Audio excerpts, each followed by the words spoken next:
오늘은 아마노 다카시의 전기 오리진 오브 크리에이션이라는 책을 소개해 드리려고 합니다. 아마노 다카시는 네이처 아쿠아리움의 창시자로 알려져 있습니다. 2015년 타계를 했는데요.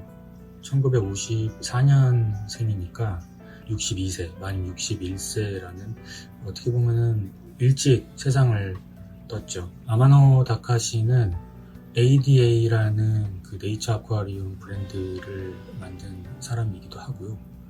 그리고 사진 작가, 그리고 수초 레이아웃을 예술로 승화시킨 장본인이기도 합니다. 아마노가 지금까지 내가 어떻게 살아왔는지, 어린 시절부터 가장 활발하게 활동을 했던 시기를 지나서 네이처 아쿠아리움의 거장이 어떻게 죽음을 맞이하는지에 대해서 이야기를 하고 있습니다. 생을 마감하기 직전 자신의 삶을 회고한 유작이라고 볼 수 있습니다.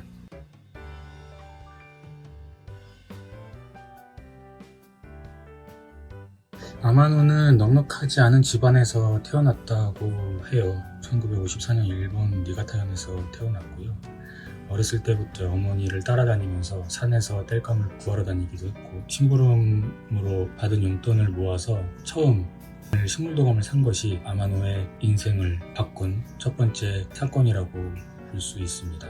아마노는 시골에서 자랐기 때문에 산, 들판을 뛰어다니면서 어린 시절을 보냈다고 합니다. 도감을 샀을 때 지금까지는 보지 못했던 여러 물고기들을 보면서 꿈을 키워나갔다고 그렇게 아마노는 말하고 있습니다.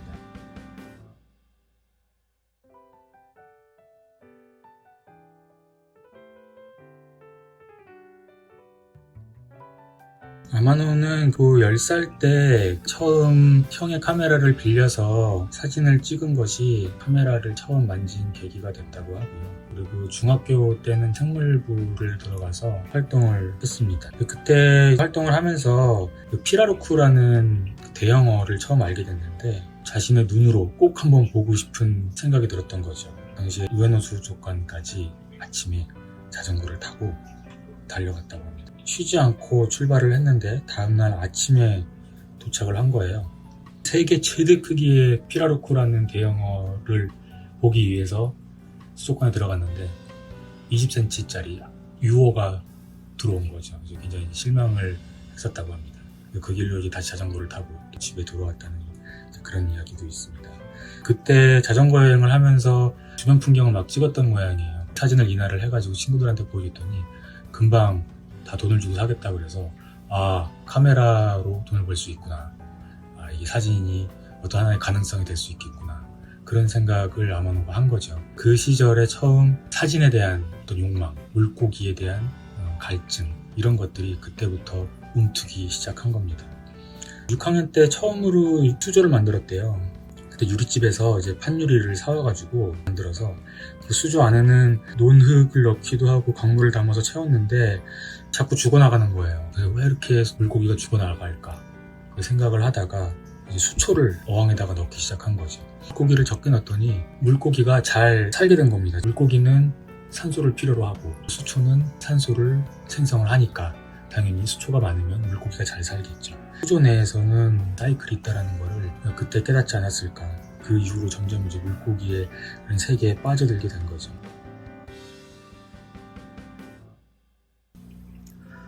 재밌는 것은 아마노가 어렸을 때 자전거 여행을 했던 거가 어떤 면에서는 우연이 아니었던 겁니다.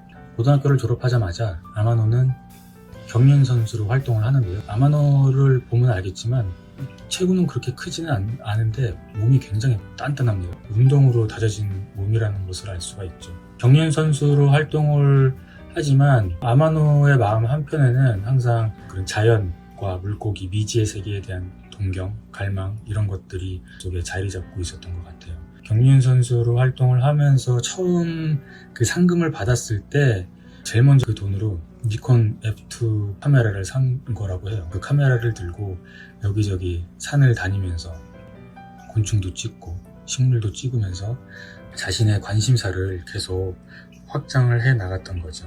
21살 때 경기도 중에 실격 처리되는 사건이 발생이 되는데 그러면서 보름 정도 출장 정지가 됩니다. 아마노는 이때다 싶어서 자신의 니콘 F2 카메라를 들고 바로 아프리카 케냐로 뜹니다. 여기 보시면 그 당시에 75년이네요. 케냐에 가서 찍은 사진들이 보이는데요. 사막 풍경이라든지 그런 동식물들의 사진을 찍으면서 갈증들을 풀어나갔습니다. 킬리만자로, 마사이족들, 그런 미지의 세계로의 탐험이 20대 경륜 선수를 활동을 하면서 계속 이어졌습니다. 상금을 받는 족족 아마노는 그 돈을 가지고 세계 곳곳에 여행을 떠납니다. 발길이 닿지 않는 땅들을 여행을 하게 되죠. 그래서 그 당시에도 경륜 선수로서는 좀 특이한 사람으로 알려지게 됐다고 해요. 선수 활동을 하면서도 세계 곳곳을 여행을 하면서 사진을 찍고 다니는 사람이다. 이런 식으로 그렇게 더 유명해졌다고 합니다. 지금 보이는 사진은 1999년에 아마존에 가서 찍은 사진인데요. 국민 테트라라고 불리는 카디널 테트라가 보이고요. 그리고 피라냐가 보이죠. 카디널 테트라의 야생의 사진을 처음 찍은 사람이 아마노라고 합니다. 1982년 아마노는 아쿠아디자인하는 그 유명한 ADA를 설립을 하게 되는데요. 이제 일단 네이처 아쿠아리움이라는 새로운 장르를 개척을 했죠. 그 이전에는 더치 스타일의 사육법이 있었는데요. 1930년대 네덜란드에서 처음 이제 시작이 됐다고 알려져 있어요. 더치 스타일은 마당에 꽃이나 이제 나무를 심듯이 풍성하게 보이고 다채로운 색깔로 조화를 이루어서 대비되는 수초를 키우는 게 가장 큰 더치 스타일의 목적이죠. 수초의 공간을 80% 이상 빽빽하게 채우는 것, 이것이 스타일의 가장 큰 스타일인데요. 또 유목이나 돌 사용을 하지 않고요. 지금 수초를 키우시는 분들은 유목, 돌 이런 것들 당연히 레이아웃을 하는 도구로 알려져 있지만 아마노가 네이처 아쿠아리움이라는 장르를 개척하기 전에는 전혀 재료들을 사용을 하지 않았던 거죠. 오로지 성장을 목적으로 어떻게 수초를 건강하게 키우는 것인가 초점이 맞춰져 있었습니다. 아마노가 수초 레이아웃의 새로운 개념을 정립을 하면서 지금 보시는 레이아웃을 만들 수 있었던 가장 큰 이유 중에 하나는 이산화탄소를 수초 어항에 주입을 한다는 발상이 가장 크지 않을까 생각이 들어요. 이때 당시만 해도 이산화탄소를 어항에 넣는다는 생각을 아무도 하지 않았다고 합니다. 전문가들도 역시 산소만 있으면 되지 왜 이산화탄소가 필요하지? 이렇게 생각을 했다고 해요. 아마노는 굉장히 애주가였던 것 같아요. 위스키도 즐겨 마셨는데 탄산수랑 위스키랑 섞어서 마시는 하이볼을 마시다가 마치 아르키메데스가 유레카를 외치듯이 갑자기 생각이 떠오르는 거죠. 이산화탄소를 어항에다가 넣으면 어떻게 될까? 그날로 위스키에다가 타서 먹는 탄산수를 어항에다가 부어버린 거예요. 부어서 딱 보니까 이제 광합성을 더 강하게 하기 시작한 거죠. 그러면서 수초를 더 건강하게 키우기 위해서는 더 많은 양의 이산화탄소가 필요하겠구나. 그런 사이클을 발견해내면서 이산화탄소를 공급하는 기구들을 개발하기 시작을 했고 지금에 이르게 된 곳이라고 합니다.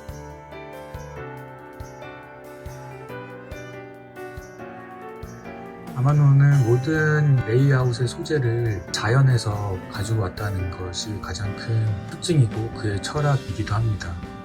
아마노가 만들어낸 개념 중에 어떤 이와구미라는 구도를 개발을 했는데요. 철저하게 일본 정원 철학에서 기반을 하지만 사실 아마노는 일본의 정형화된 정원 디자인에 거부감을 느꼈었던 것 같아요. 그거하고 비교를 하는 사람들에 대해서도 동의를 하지 않았다고 합니다. 이 사람이 염두에 뒀던 거는 그 물의 흐름이라고 해요. 돌의 배치뿐만이 아니라 돌을 배치함으로써 물이 어떻게 흘러가는가 그 흐름을 연구를 해서 적절한 돌의 위치를 정하고 기능들을 개발했다고 합니다. 돌 중심의 레이아웃을 이와구미 레이아웃이라고 하는데 여기에 가장 큰 돌이 있죠. 주석입니다. 주인공 돌이고요. 그 옆에 부석 이런 식으로 굉장히 철저하게 계산된 그런 레이아웃을 만들어냈습니다. 황금 비율을 만들어내는 건데요. 단순히 배치를 하는 것이 아니라 돌들의 기능들을 개념을 만들어냈고 어떻게 했을 때 가장 안정적이고 보기 좋은 레이아웃이 될지를 고민을 한 것이죠.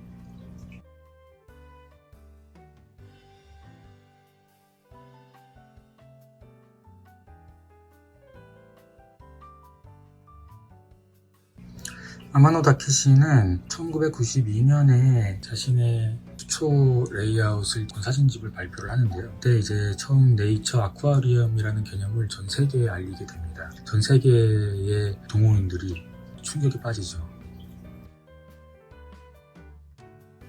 이런 레이아웃을 만드는 데 있어서 아마노가 가장 신경 썼던 부분은 장기적으로 유지할 수 있는가에 대한 고민, 그리고 그거를 실현해내는 데 있었습니다. 많은 사람들이 오랫동안 유지를 할 수 있을까? 이게 가능할까? 그래서 나중에는 ADA 갤러리를 만드는 이유도 이의 연장선이라고 하는데요. 이런 장기적으로 관리가 용이한 수초 어항을 만들기 위해서는 거기에 맞는 수초들이 필요했던 것인데요. 지금 보이는 전경 수초, 티그마라든지 음성 수초, 크립토코린의 볼비티스, 이런 수초들은 굉장히 성장이 느리거든요. 그 아누비아스 나나 같은 것들 적극적으로 수초 레이아웃에 적용을 합니다. 아누비아스 나나나 볼비티스를 처음 수초 레이아웃에 적용한 사람도 물론 아마노라고 하고요. 아누비아스 나나 같은 경우에는 원산지가 서아프리카인데 아누비아스 나나가 자란다는 정보를 입수를 하고 당장 원산지로 달려가서 눈여겨보고 그것을 바로 수초 레이아웃에 적용을 시킵니다. 그런 아누비아스 나나는 유목이나 바위에 잘 붙고 자란다는 것도 알게 되죠. 지금 보시는 저 레이아웃도 유목에다가 음성 수초들을 붙은 걸 볼 수가 있는데 오랫동안 유지를 하기 위한 방법으로 선택한 수초들이라고 할 수 있습니다.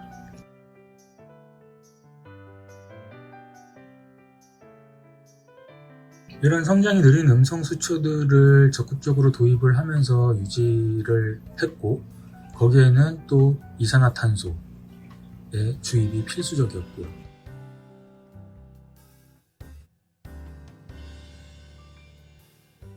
바닥에 깔려있는 게 리시아라는 수초인데요. 이 장기적으로 유지하기 위해서 사용되어 온 수초 중에 하나라고 합니다. 리시아는 부상수초의 일종인데요. 여기에서 고기들이 산란을 하고 서식을 하는 수초인데, 리시아를 키워보신 분들은 알겠지만 이게 제대로 고정을 하지 않으면 붕붕붕 떠요. 이 수초를 전경수초로 아마노는 만듭니다. 리시아 스톤이라는 ADA에서 판매하고 있는 돌이 있죠. 납작한 돌인데 거기에다가 리시아를 감습니다. 바닥에다가 저렇게 놓아두는 거죠. 이산화탄소를 이용해서 광합성을 하고 융단처럼 저런 풍경을 만들어내는 것입니다. 아마노는 수조의 수초로 사용하지 않았던 수초들을 사용을 하게 됩니다.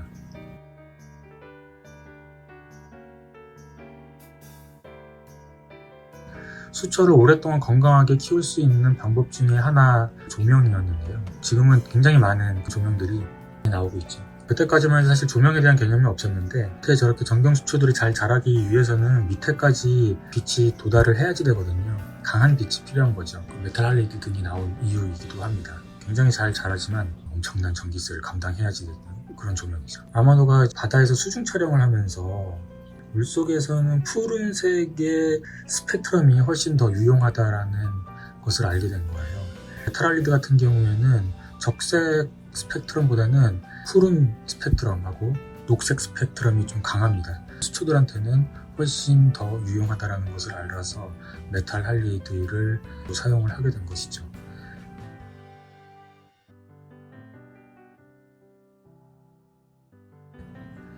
ADA라는 브랜드는 아쿠아 디자인 아마노의 약자거든요. 브랜드 명에서도 알 수 있듯이 수초 어항을 하나의 디자인으로 아마노는 생각을 했습니다. ADA에서 개발한 수초용 기구들은 깔끔하고 군더더기 없는 그런 디자인을 볼 수가 있는데요. 그것을 가장 잘 반영한 것이 큐브가든이라는 이름으로 판매되고 있는 어항입니다. 우리가 수족관에서 흔히 볼 수 있는 누드 어항의 시초인 셈인데요. 큐브가든은 모든 것들을 다 버립니다. 프레임을 버리고 뚜껑을 버리고요. 관상을 하는 데 있어서 장애가 되는 요소를 모두 버려라. 이런 철학을 가지고 만든 게 큐브가든 어항인데요. 최소한의 실리콘을 사용을 하고 투과율이 높은 유리를 사용함으로써 어항을 관상을 하는데 어떤 장애를 받지 않는 그런 어항을 만들어냅니다.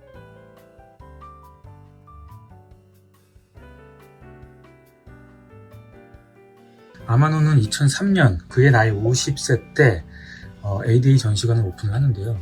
본사이기도 하죠.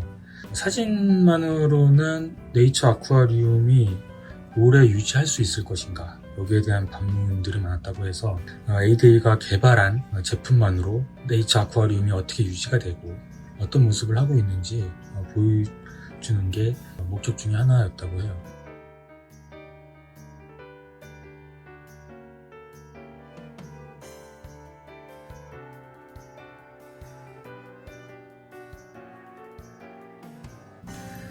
지금 보시는 어항은 포르투갈 리스본 해양수족관에 전시가 되고 있는 어항인데요. 아마노 씨가 타계하기 직전 만든 마지막 프로젝트가 된 어항입니다. 길이는 한 40m, 그리고 16만 리터의 물이 들어가 있고요. 2013년에 포르투갈 리스본 해양수족관에서 제작 의뢰를 받아요. 그때 아마노는 기존에 앓고 있던 병이 재발을 합니다. 위암으로 알고 있는데요. 의사로부터 시한부 선고를 받게 되죠. 몸이 급격하게 안 좋아지게 된 시점이기도 하고요. 수족관에 자신의 사정을 이야기를 합니다. 몸이 아파서 힘들 것 같다. 근데 수족관에서는 꼭 해줬으면 좋겠다. 아픈 건 알지만 너무나도 강력하게 아마노한테 매달려서 세계 최대의 네이처 아쿠아리움을 만들어달라.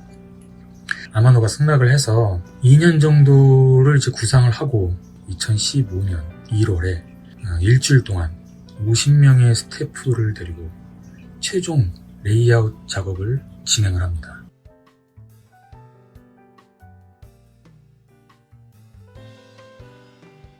당시에 진행하는 장면인데요. 이제 아마노 씨가 꽤 수척해진 모습이죠. 상당히 병세가 악화되었던 시점이라고 해요. 첫날부터 이제 유목들이 준비가 되어 있었고, 유목을 보자마자 생명이 어디서 샘솟는 그런 느낌을 받으면서 망설임 없이 구도 작업을 해나가고, 그리고 준비해 놓은 유목들을 남김없이 다 레이아웃에 사용을 했다고 합니다. 거의 일주일 동안의 작업을 마치고 일본으로 돌아갔을 때 병세는 더 급격하게 안 좋아지기 시작합니다.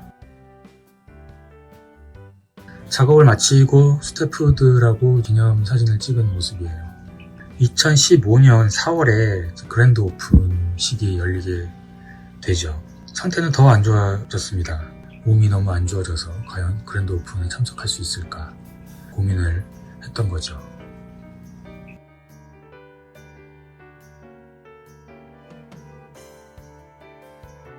하지만 오픈 일주일을 앞두고 몸이 다시 조금씩 회복이 되기 시작합니다. 그 주치의의 허락을 받고 리스본으로 날아가죠. 그래서 오프닝에 참석을 합니다. 레이아웃 작업을 마치고 2달 만에 40m짜리 수조를 목도하게 되는데요. 그때 아마노 씨는 처음 보는 순간 마치 수십 년 동안 보지 못했던 죽은 큰 딸아이를 본 것 같았다. 사실 아마노 씨는 큰딸이 어린 시절 세상을 떴다고 해요. 딸에 대한 그리움, 이런 것을 평생 안고 살아왔겠죠.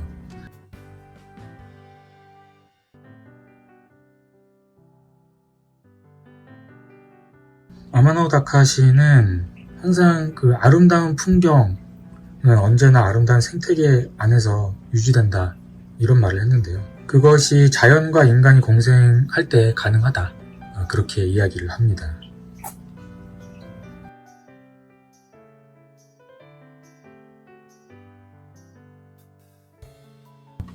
아마노 씨는 이제 그 가고시마 병원에서 지난 50년을 회상을 하면서 10살 때 형의 카메라를 빌려서 흑백 사진을 찍었던 것처럼 가고시마 병원에 있으면서 흑백 필름을 카메라에 넣고 가고시마의 풍경을 찍기 시작합니다. 활기 넘치는 그런 장면들을 찍습니다. 어시장의 모습, 공원에서 사람들이 오는 모습, 학생들이 건너목을 유쾌하게 걸어가는 모습, 그 현장에 생기 넘치는 그런 사진들을 찍으면서 얼마 남지 않은 날들을 보내게 됩니다.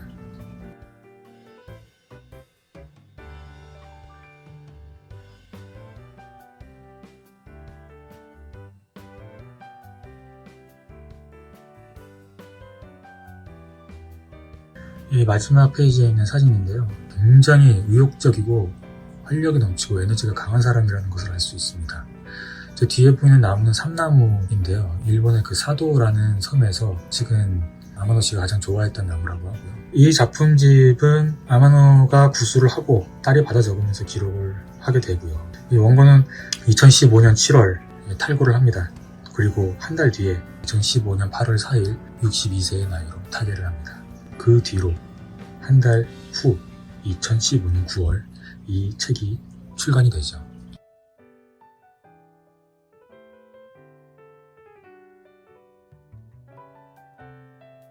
아마노 다카시의 작품집 오리진 오브 크리에이션, 창조의 원점 책 소개 여기서 마치겠습니다.